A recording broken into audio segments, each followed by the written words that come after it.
Hi everybody, this is Tyro with the Air Warfare Group. I'm here with Juice. Hey everybody, welcome back. And we've been talking recently about flight sims, our first exposure to flight sims. We decided to do a short series, and you'll have already seen Juice's, or our conversation about Juice's first flight sims, which was launched on the channel recently, and today is my turn. So we're going to talk a little bit about my flight sim heritage. It doesn't go quite as far back as Juices, but hopefully there are one or two titles out there that you retro flight sim fans will enjoy being referenced. Juice, remind us where we left off with your favourites last time. Well, we went through my history, and the response we got was overwhelming. I mean, we had so many people coming out. I had one person go all the way back to 1977, and I think they won the prize as the oldest Awesome. flight sim. And I even commented in response that I was 13 or 14 years old in 1977, well before I even got close to a computer or a flight simulator. And but we going through the preparation for this episode and other episodes that we're doing with Prickly Hedgehog, we found out there's a lot of overlap. We had a lot of the same, and it seems like the common core was the Jane's flight sims, Yeah, and we'll talk about yeah, that when we get popular to it. series for Yeah. sure. So what was your And first? so my first, I don't go quite back as far as 1977, but 1988, I think, was my first flight sim. You can see that over on the left there, a title called Strike Force Harrier by a company called Mirasoft. And this was on BBC Micro or Acorn Electron. I had an Acorn Electron with a cassette drive. You can see the cassette there in the image. And immediately below that, you can see the graphics from that game, which are for a representation of such a complex jet as a Harrier, which is obviously what the game represented. It was ambitious, I think, to say the least. There are Yeah. probably well, there are certainly aircraft avionics systems that have more fidelity in their synthetic vision systems than this game had. But it was a very early machine. It was the BBC Micro and the Acorn Electron were more or less the same machine. Um, and they were produced as a part of an effort. The BBC Micro was produced by the BBC, by the British Broadcasting Corporation, um, to try to encourage the use of computers in schools. It was designed to be cheap enough that every classroom would have one. And the Acorn Electron, and computing computer experts, get in the comments, tell me if I'm wrong. But the Acorn Electron was effectively the BBC Micro by another name, made by a company called Acorn Computers, and we'll come back. That'll be a common theme throughout. They don't exist now, but you will recognise the chips that they produced were called ARM chips, and they're of course now almost ubiquitous in mobile devices. So from early computers like the ones we're going to look at to your mobile phone, there's a heritage value there Yeah. that goes beyond the flight sim. Anyway, enough about Acorn computers. Strike Force Harrier took forever to load. You couldn't save it because it was on a cassette drive. You mean You had that's not the absolutely soundtrack? no. Yeah, as you play it in your car. If I was a That kid looking at this, I would say, "Hey, it's got its own soundtrack." I tell you what, kids these days, they probably don't even They, know what cassette tape is. yeah, Kids, get in the comments, tell me I'm wrong. prehistoric. They yeah yeah. You had all the sort of problems that came with cassette tapes, which was the tape would unwind and you'd just have to stick a pencil in there and wind it back up. Anyway, for its time, it was a great game, and I was kind of hooked on aviation from the age of about 6. Anyway, we lived fairly near a large Royal Air Force base, and this was just brilliant. Being able to zoom around on a tiny little CRT display, trying to make out whether it was an aircraft or a cloud, which was pretty impossible till they started shooting at you. Yeah, it was terrific. In terms of fidelity, it left quite a lot to be desired. Can you imagine Um, making DCS debrief videos on this technology? well, the manual had all these maneuvers that it included things like high yo-yos and low yo-yos and viffing and vectoring and forward flight, That's and awesome. I just never got that. I mean, I was 6, in fairness, but I don't recall ever being able to really discern what was happening. you know, Yeah. um, Yeah. but that was the computer that I sort of grew up with.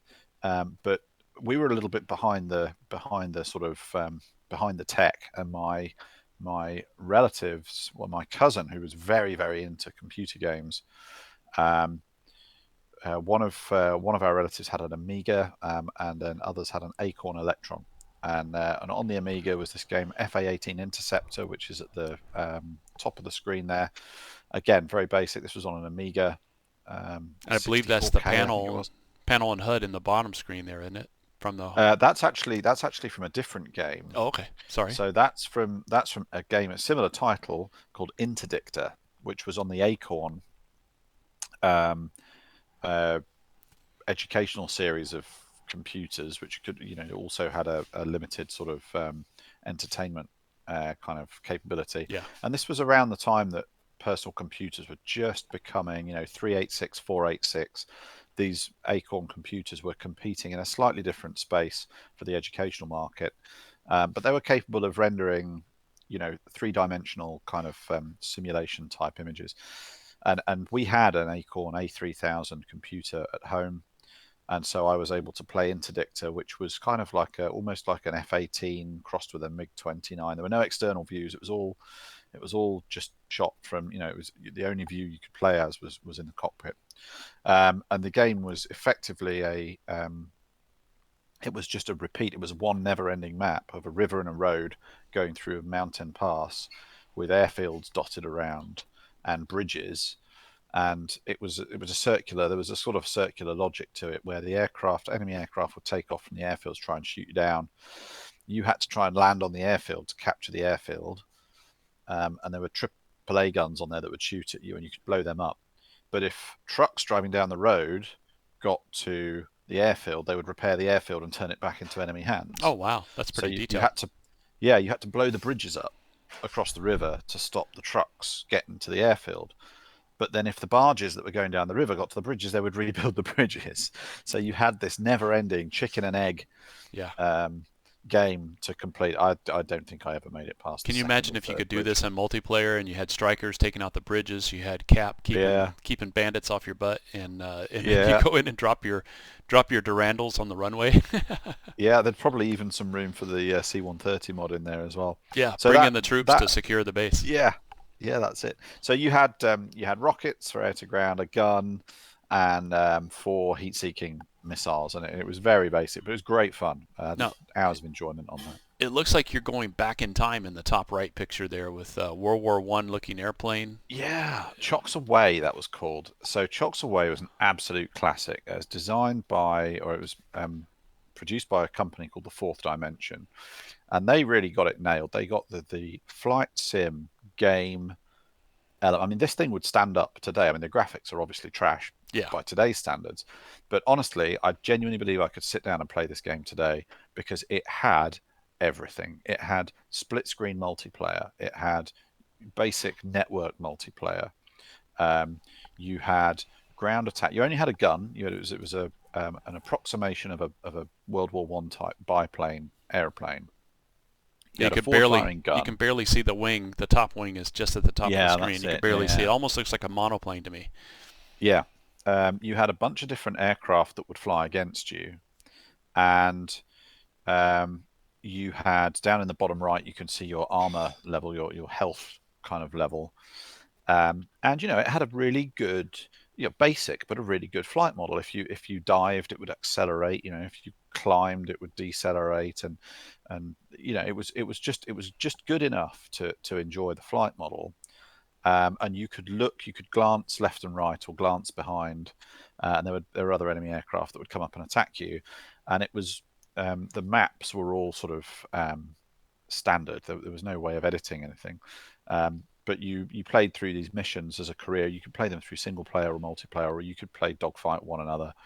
And it was great. You had runways that you know you had your friendly runway, you had the enemy airfields, but you also had neutral runways around where you could land and get fuel. You would run out of fuel if you flew for too long, and your fuel consumption varied according to your power. And so there were just all these basic game elements that combine to make it utterly addictive. Well, two questions. Tremendous game. Could you establish glide in this airplane if you ran out of fuel? Oh yeah. And Yep. then Yeah, you could. Yeah. the other question is, those yellow dots that you see in the sky and right in front of the aircraft, are those the tracers from the machine gun fire?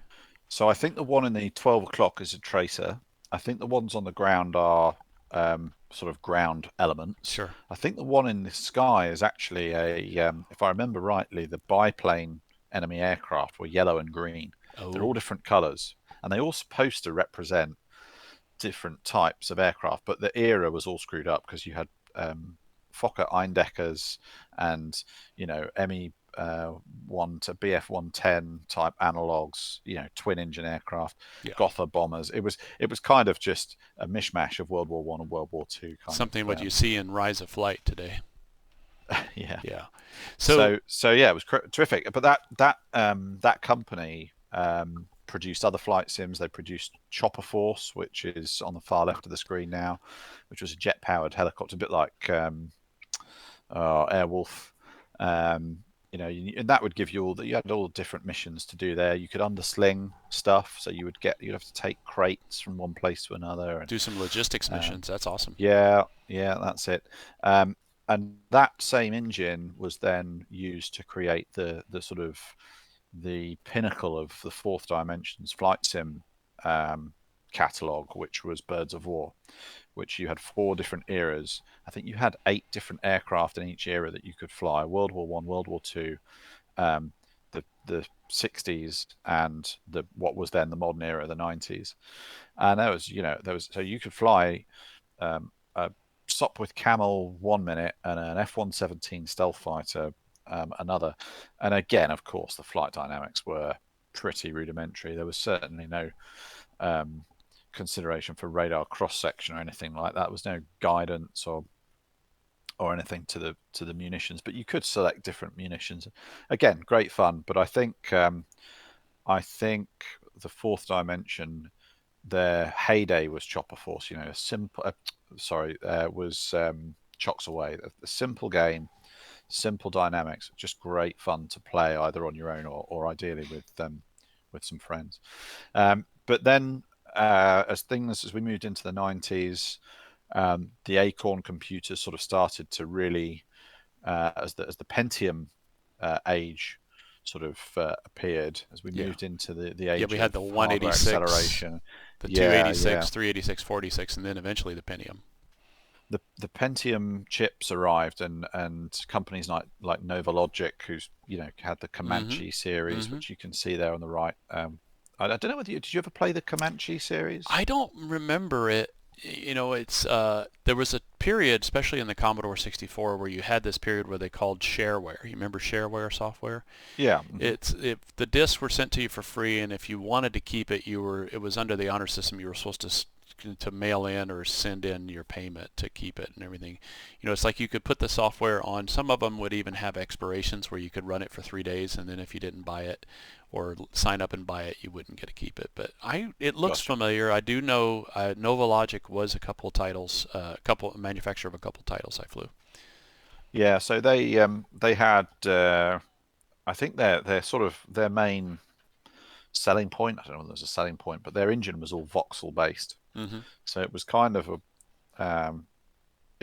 weird. They had a really high kind of definition terrain map, but it was very blocky. It was really kind of it was voxels. It was it was kind of difficult to kind of all a bit pixelated. But again, interesting title. And I include it here just because it was my first helicopter title, and it was kind of the one that got me.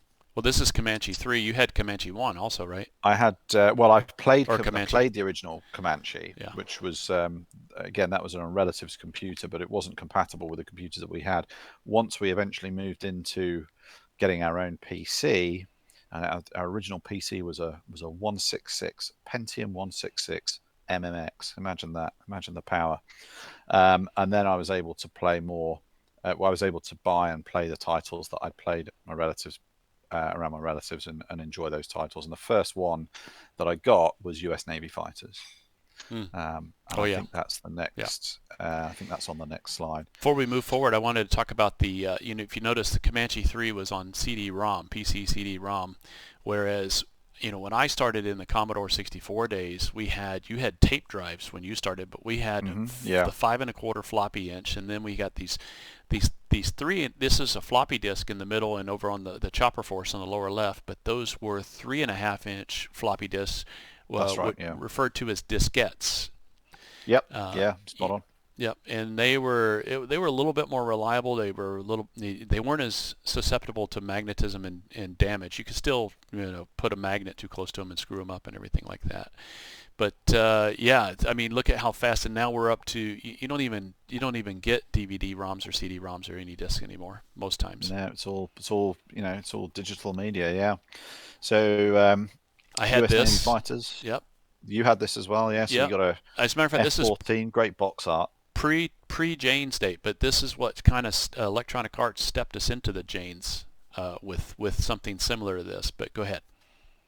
Yeah, I mean, what a great title. Yeah, Electronic Arts, like you say, they've obviously gone on to different things, but you can see what looks like an F-14 going one circle there against a Su-33 with his hook down. That's a yeah, Yeah, yeah, you can see that's that pretty. I'm not sure that gun solution in the lower right there, and a missile going off at the same time. Yeah, That's he's really that's a little going for close. it. That's a little close for a missile shot. I think that's actually an F-18 an F-18 cockpit. But yeah, you could fly a bunch of different. You could fly Yeah, a it bunch of does look different like an aircraft. F-18 cockpit, or what You, they had of it then. They didn't have the access to the manufacturers in the military no, like they do today. no, indeed. But yeah, US Navy fighter was great. It was a bit more arcadey. It was a bit more kind of there was a lot of voice acting. It was probably still riding high on the wave of Yeah. Top Gun I, kind s- of. I don't think we were in the 16-bit, or I don't think we had gotten to the 16-bit colors yet, but we're getting close. I think this is around the 256 color day. Do you Yeah, remember? so this would have been, I think, yeah. So this. I remember having a hell of a job getting this to run because it was designed. It was programmed for DOS, and the first PC that we had was a Windows 95 PC. Oh yeah, yeah, So you had to get into the DOS shell and figure out how to make these things run, and I think that's probably where I developed most of my computing knowledge from is trying to get US yeah, Navy fighters and titles like that to run. But yeah, really enjoyed playing that, and of course that then sort of led on to once we had our own PC, then I was able to go out and buy other titles, and fairly quickly, staying with the DOS theme, mm-hmm. being a Brit, I wanted to go and fly a Tornado. So I got my hands on a copy of Tornado, which is in the bottom left and bottom center of the screen there. So you could fly front or back seat in the Tornado, and I would go so far as to say that this was as close to a study level sim as you were going to get in the early 90s. Wow. It was actually taken on, I believe, by the Air Force to form the basis of some training software for what sort of passed as a desktop training system back in those days. I remember being at RAF Bruggen in Germany during a family's day there and being shown the training system that they were using to train navigators to drop laser guided bombs, which of course were fairly new to the Air Force back then. And it was developed from Tornado. I was able to, Oh as wow. in my Yep. early teens, I was able to work my way around, without very much instruction from the the nav who was manning the tent. I was able to get that all kind of sorted out on this sim because I was familiar with it from the game. So it must have been fairly close analog to the real thing. Other titles that I've included here, center top, I believe, is Strike Command, and I include that just from interest. It was never really a super popular flight sim, but it was really well received by the gaming community. Uh, you know, at large. It was produced by the same guy who'd written the Wing Commander games, the space-based games, and it was people have to look this up. Google Strike Command. Is it Strike Command or Strike Commander? You'll recognise the box art. It's got an F-16 dropping bombs, a great big fireball in the middle of a city, probably committing some sort of and that's war the crime, Viper, the climbing away. primitive Viper cockpit there on the top left. That's it. Yeah, the big picture. I'm fairly sure it was commented on and reviewed very, very positively. Extremely positive, just on its own right as a game. Anyway, I played that briefly, and then, like everybody else in this era, I fell into the Jane's series of sims. Yeah, I think I see Longbow over there. Yeah, that's it. So that's Longbow 2. And this was, what a terrific. I remember that. Game. I remember you used to be able to select if you wanted lock on before launch, lock on after launch. You could loft. Yeah. You could bring the Longbow radar up over a horizon, and it was very crude, but it was still. I mean, if I was flying this today and I flew, the Hind or the Apache in DCS, I would never go back to this. But for its time in the day, it was very attractive to me. Yeah, and again, a realistic sim. A good friend of mine had a lot of hours in this sim, misspent youth, and as a youngster, well, a relative youngster, I was in my mid-teens, I think. We were able to go for a factory tour to what was then Westlands in Yeovil, where they were building the British version of the Apache helicopter. Yeah, under contract from Boeing. Yeah, that's right. Yeah, and they actually had Westland Augusta, or Augusta Westland. Westland. Yeah. So they had, on the outside of the building, they had the nose section of an Apache with a sensor turret, and on the inside of the building, they had the rest of the cockpit. So you could manipulate all the sensors and slew the turret around, and then it would move around on the outside of the building, and you could lock onto cars going down the road. And the guy that sounds like too much. That sounds like somebody's going to get in trouble with that. They didn't have a gun on it. I hasten to add, it wasn't like. So it was just the nose optic. Yeah, it was just the sensor turret. Yeah, but the guy who was showing us was having some trouble getting the camera to lock onto it. And my friend, who'd got all this time in Longbow 2, was able to make the system work. The guy who worked for Leonardo's, or not Leonardo's, Augusta Westland as it was. Was now part of Leonardo. Yeah, that's it. Yeah, how did you learn that? Yeah, you and I both know real-world Apache pilots. I know a British Apache pilot and a few U.S. Apache pilots in my time, and I wonder how many of those guys were inspired by this game. Yeah, it'd be interesting to find out. But yeah, I used to love playing that, and I'm sure I didn't really have any appreciation of torque limits or engine limits. You just pull power until you a lot of times it was tapping a key to get that power. Yeah, exactly. So I 2-3 times up. Digitally trashed a few Apaches and a few Black Hawks, but of course you could fly the Kiowa Warrior, you could fly the Black Hawk. And in terms of simulation, this was kind of a watershed period, because it was the very early days of 3D acceleration. So you had 3D FX cards, the forerunners of today's graphics cards. Software came on multiple CD-ROMs. That's it. Yeah, you mean, goodness me, some of the games around that time, you were looking at maybe 4 or 5 CD-ROM discs to install, hours to install. And of course, the Jane's series didn't finish with Longbow 2. It continued into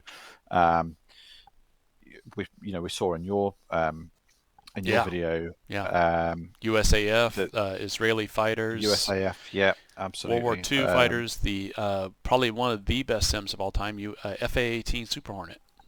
And before FA-18 Super Hornet, of course, was F-18 Hornet 3.0, which I just always knew it as F-18 Hornet. I never really knew it as a Hornet 3.0. I believe there was a Hornet 4 afterwards, or maybe there was a Hornet 2 before. Perhaps both. I don't know.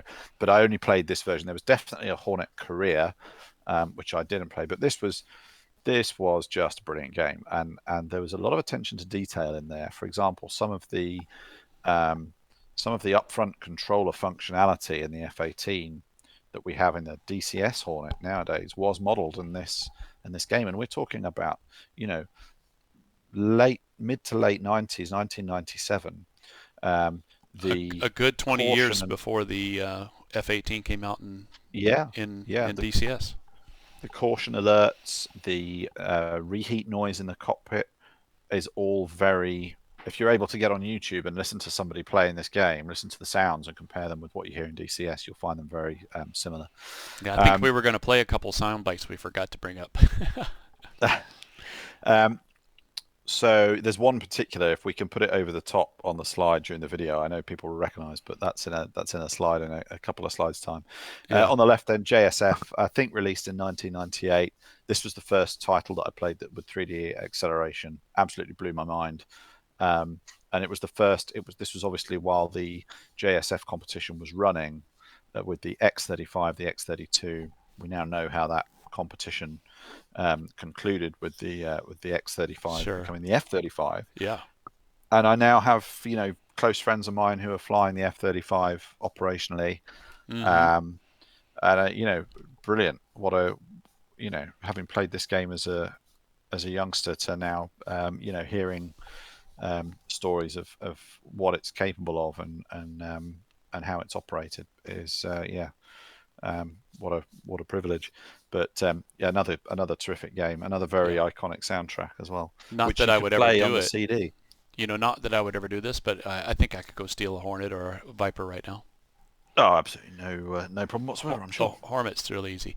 I noticed in You the could Hornet, probably get it on the deck as well. I probably could. It probably have to change my underwear afterwards, but for the first time.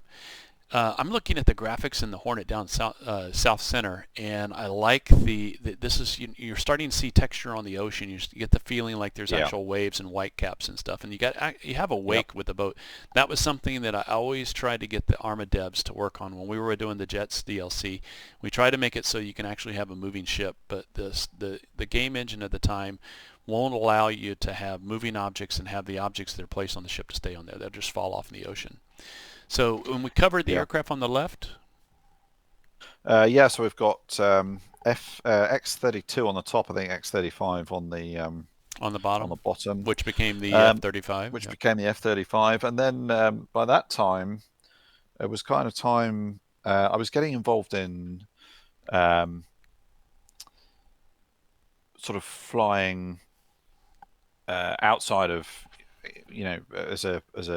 as a PPL kind of, I'd done a flying scholarship, so I was getting involved in flying. I won't say certainly it wasn't professionally, but I was starting to kind of investigate how I might fly more regularly. I didn't have the money to fly to get a PPL or to do any of that, and I'd taken up gliding, and I just have very vivid memories of doing gliding during the day and then coming home and playing titles like USAF, and Jane's F-15, all these Jane's titles, terrific titles, in the evenings, and I don't know to what extent they helped my hands and feet develop, but they certainly enabled me to experience a little bit of that aviation mindset at home. Yeah, and I think we talked quite a lot about USAF and F-15 in the last video as well. Yeah, and to give everybody that's watching this video, we'll go around the clock starting on the top left. That's the box art with the USAF fighters from Jane's, and then you've got, I believe that's the F-4 Phantom in the to the right, going clockwise. Yep. Yeah, it looks like it. Yeah. And then you've got the F-8. That's F-15 Strike Eagle in the top center, and the F-15 Strike Eagle all the way over to the right. Coming down, I think that's the back seat of the Strike Eagle. Is that correct? Yeah, it looks like it. Yeah. Yeah. And then in the center is, of course, the Strike Eagle, which is totally different that was its own standalone game. But then you get back over to the bottom right, and is that the Eagle? Bottom left. Bottom left, yeah. Bottom left. I don't know. Yeah, that one. If you guys know which one that is, figure out. Let us know. It's definitely not a Viper. It could be a crude Eagle. It might be Russian.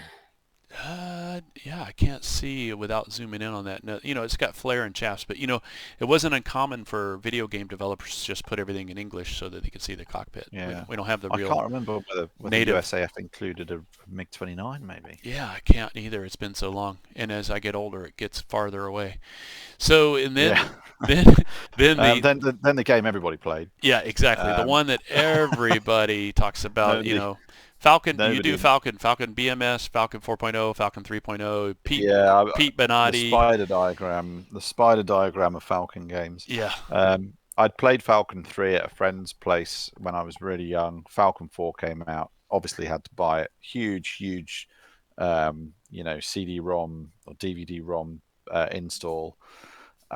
Terrific game. Never really, unfortunately, lived up to its potential. It was always nearly there. I'm not going to. yeah. I'm not going to get into the history of Falcon because there's plenty of people who know all about it and certainly know more than I do. It's not a game; it's But a religion. yeah, well, Yeah, it's kind of that way, it's a and cult. it's not always one that plays well with DCS either. Oh, But I know I guys had that great fun played with it. this. They're trying to play DCS with the old Cougar HOTAS that has to have an analog adapter to make it digital and stuff. And I don't know all about it. I just know a guy. I mean, there are people in forums looking for old parts to put together their broken stuff to keep it Yeah, flying, just so they have a true. I mean, crazy. if Thrustmaster comes out with a true F-16 stick and throttle, they would sell hundreds of them. You know, my first exposure was to Falcon 3.0, and it was ironically demonstrated to me in a dorm room in Korea by an F-16 pilot that had it. We lived in the same building while he was waiting for his officer quarters to open up. So he had a room downstairs, and he goes, "Hey, do you fly?" And I go, well, I don't have my license or anything, but I want to get into it. He said, "Come check this out." And it was when Falcon 3.0 was brand new at the time, and I was hooked. I had a really crappy prior to the Pentium days, it was probably a 286 computer, 186 computer with a 40 megabyte hard drive. That was the size. I mean, you couldn't even get a JPEG on that these days. Yeah, mad, isn't it? Yeah. So then another one So that's a this big might be following. going back in time a little bit, but Flanker 2. This I think Flanker 2 and Falcon 3 probably shared some time on the shelves together, Sure. and I include this really as the lead-in to where we all know we're going. But again, just a terrific early 90s formative experience. Didn't really know anything about Russian aircraft at the time, so it was interesting to fly this as a youngster, or to pretend to fly it Yeah. on a PC as a youngster. But this kind of went hand in hand with the Falcon games, and then we end up with with Lock-On Yeah. as a result. Yep. And I actually came to Lock-On relatively late. I'll talk about Microsoft Flight Sim, and you can see in the bottom right there, Meigs Field, RIP. I played a lot on Microsoft Flight Sim, and it gets an honourable mention here because I never really went the full, whole hog, flying from Paris to New York, overnight thing. And it never really had the flight dynamics that satisfied me in terms of the handling of the lighter aircraft, because by this point I'd flown lighter aircraft and I Yeah. kind of knew that there wasn't something quite right. But it taught me a tremendous amount about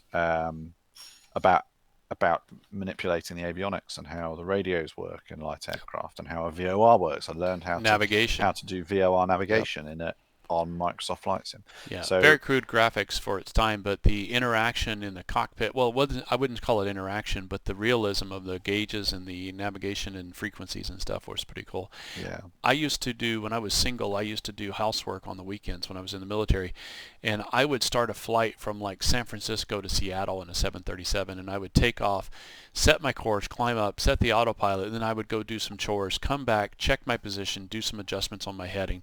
And this was, I wasn't using any radio aids to try to navigate. I was basically just trying to correct for wind line and set a yeah. course. So I would check it, and then I'd go do some more chores, come back and check it, and then by the time I was done with my housework, it was time to start my step down and come in to land at SeaTac. So bottom left, I believe that's an A10C. A10A. A10A. cockpit, that one from Yeah, Lock-On, from which Lock-On. I Yep. played. I had quite a lot of time playing this in the in the accommodation in my early career, Mm-hmm. and yeah, just a brilliant sort of, not quite the same level of. I didn't feel it had quite the same level of realism as Falcon 4, but it was engaging enough. It was interactive enough that it would keep the kind of the reasonably hardcore. I don't know whether you can say reasonably hardcore. You know, the developed aviation fan Yeah. satisfied, but it also was an entry level sim. You know, it was a gateway drug for those people who were going to move into Falcon 4 BMS or Free Yeah. Falcon or whatever. And I probably shared my time between Lock-On and Falcon. I have to say, one of the most anticipated times in my simming sort of background was when Eagle Dynamics announced that they were going to develop um, the Black Flaming. Shark. Oh, the Black Shark. Yeah. Yeah, For which DCS. yeah, the clickable cockpit. I remember looking at the videos of the by this time I'd flown an aircraft with a head-up display, so I kind of knew a little bit about how it felt to be Mm-hmm. in a high-performance aircraft, Looking through the fish and hole, or the fish barrel, yeah, or the what they call it, the and fish lens. to see that HUD disappear as the as the field of view moved in 6 degrees with 6 degrees of freedom using a track IR on the promotional videos for that Nice. was, that was pretty breathtaking. So yeah, that takes us all the way up. KA50, the A10 then was you know Yeah. was another highly anticipated title for me. And Lock-On naturally leads us into the DCS world, which we all know and love. Yeah. But I have, sorry, go on. I was going to say before we move to the next one, graphics-wise, I would have to say the trend has always been that the graphics on the inside of the cockpit seem to improve before the outside world.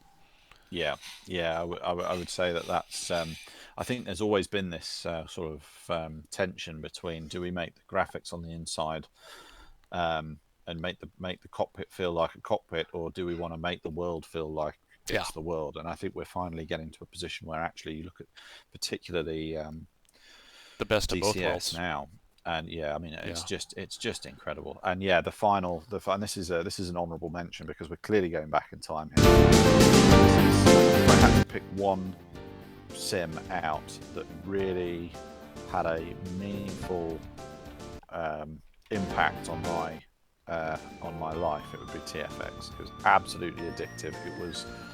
It was comparable in